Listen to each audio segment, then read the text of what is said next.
Krillin is definitely the best dad in Dragon Ball, and if we use modern red pill definitions, he would definitely be considered a simp, and he would also definitely be considered a beta provider. Now, when you also combine this with the fact that Krillin is extremely short, he has to deal with the Kevin Hart syndrome. But despite all of this, he makes it work. And let's give Krillin some credit. Despite his disabilities in the dating market, he has gotten the most beautiful women in Dragon Ball, as most fans would consider this universally, with his ex-girlfriend Maron, who was a filler-only character, and of course his long-term wife, Android 18. Now, while these women may be considered a THOT if you're referring to his ex Maron, and a gold digger when you consider his modern wife, Android 18, he was still able to pull him. And if you guys remember the filler, give Krillin even more credit. He was the one that broke up with Maron, and most men would find it hard to break up with a woman that looked like that.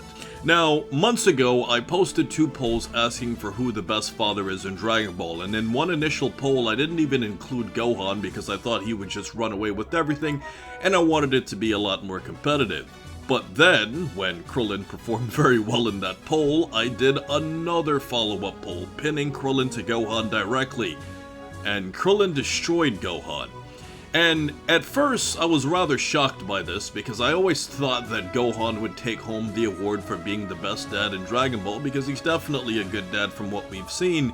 But Dragon Ball Super, with the movie Dragon Ball Super Hero, has expanded the story in a way of showing what Gohan does for a living, as he basically studies bugs, and when we consider the fact that Krillin is a police officer, one thing was made apparent in this film when it pertains to both of Pan's parents in both Videl and Gohan. Piccolo has taken on the role of somewhat of a surrogate parental role, more like a big ol' Uncle Piccolo role, because Pan's parents are often busy doing their own things. And when you think about it like this, guys, all of this in this movie, especially with how fixated Gohan was with his work, we got a chance to see that in a lot of ways, Gohan is very similar to Goku. The way that Goku was with training is very similar to how Gohan was with his studies, and as a result of it, Piccolo has to come in and take on parental duties instead, showing a kink in the armor of Gohan's parenting. And when we compare this to Krillin directly, everything has been made pretty clear that Krillin is definitively the best father in Dragon Ball. Because despite his humble background, he does everything in his absolute power to make the most of what he has, despite the fact that he has wealthy friends that can just take off time when Krillin does everything he needs to do, despite having a blue-collar job worth respect. Now, if we go back in history, Krillin has always indicated a soft side when it comes to people that he deeply cares about. And the first major sign of seeing this would be when Gohan and Krillin went on the trip to Planet Namek. And while Krillin wasn't Gohan's father, he definitely played the role of a big Uncle Krillin, even though visually he's not really that big to be an uncle.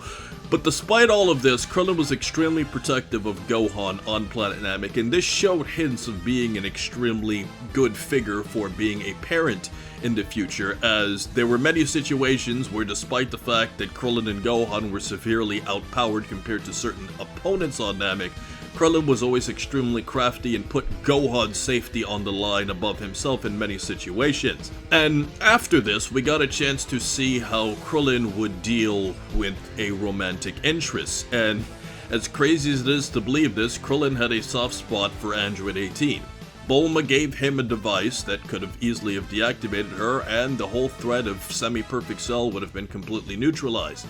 But Krillin gave into his emotions because he fell in love with what was perceived as an evil android and destroyed the device. Now, when Krillin did this, understand that he did this with no belief that Android 18 was going to fall in love with him in the future. He did it because he just felt sympathy for Android 18, and because he was also in love with her, because she gave him a kiss, and in Krillin's case, he probably doesn't get too many of those.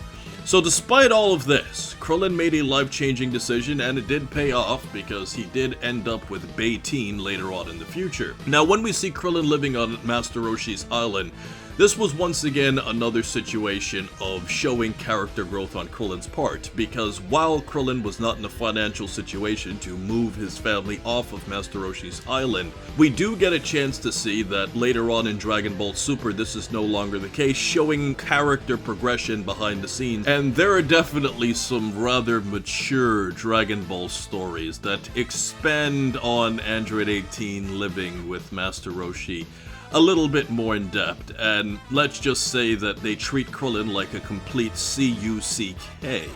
In certain situations, it's very, very embarrassing, and there are many different stories on this, not just one in particular, but you could probably get where we're going with this. And for all of those reasons, we got a chance to see in these side stories that Krillin is going out, working all day, trying his best to prepare to move his family off the island, and also he's taking his daughter to school, while Android 18 is fooling around and finding alternative ways to keep living with Master Roshi. From what we've seen in Dragon Ball, Android 18 is a very, very faithful wife. While she might give Krillin a hard time, especially when it comes to money, she does deeply care about Krillin. But what we also have to acknowledge about Krillin being with Android 18 is that we get a rare chance to see a unique pairing between the two, because Krillin is one of, if not the strongest man on Earth, even though based off of performances in more recent Dragon Ball Super terms, Master Roshi would be considered the strongest human, and Tien should be second, but Krillin has surpassed Tien because the story just made him,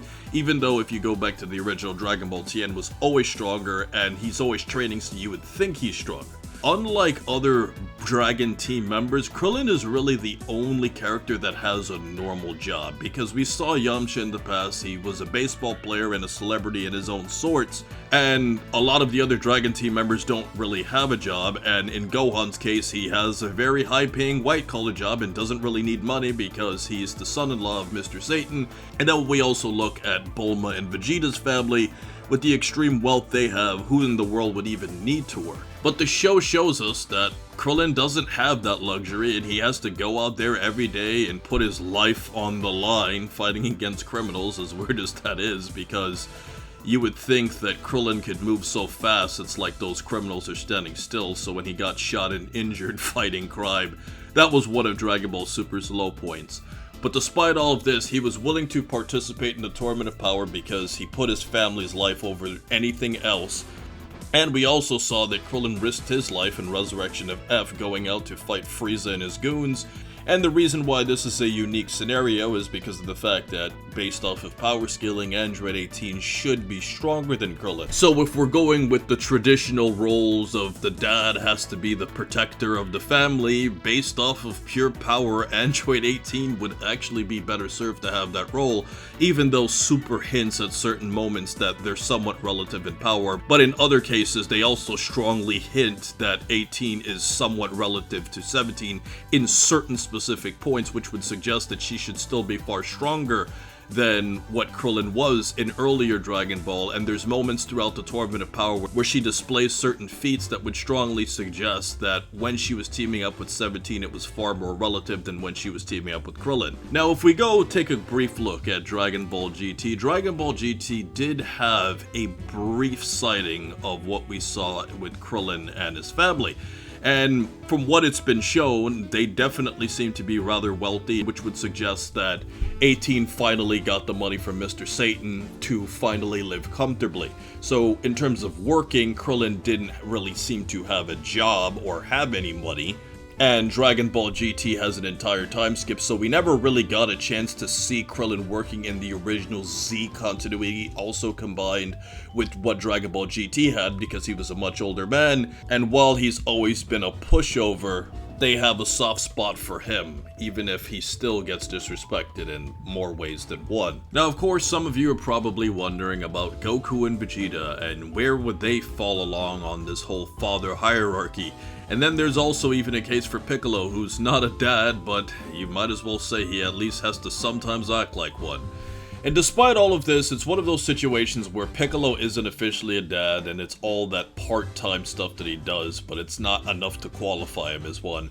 And in the case of Goku and Vegeta, I don't think either of them are bad fathers. I think Goku's a decent dad, he's made his mistakes, and he's absentee in certain areas, sometimes by choice and sometimes by force. And when we take a look at Vegeta, he seems to be far more aware of what a parent is supposed to be, and while he's definitely made his mistakes in the past, he's redeemed himself. But neither Goku nor Vegeta should be considered the father of the year when we compare them to a character like Gohan, and especially when we compare them to a character like Krillin. So yes, if there was an award for the GOAT dad in Dragon Ball, as of right now, we would have to say Krillin.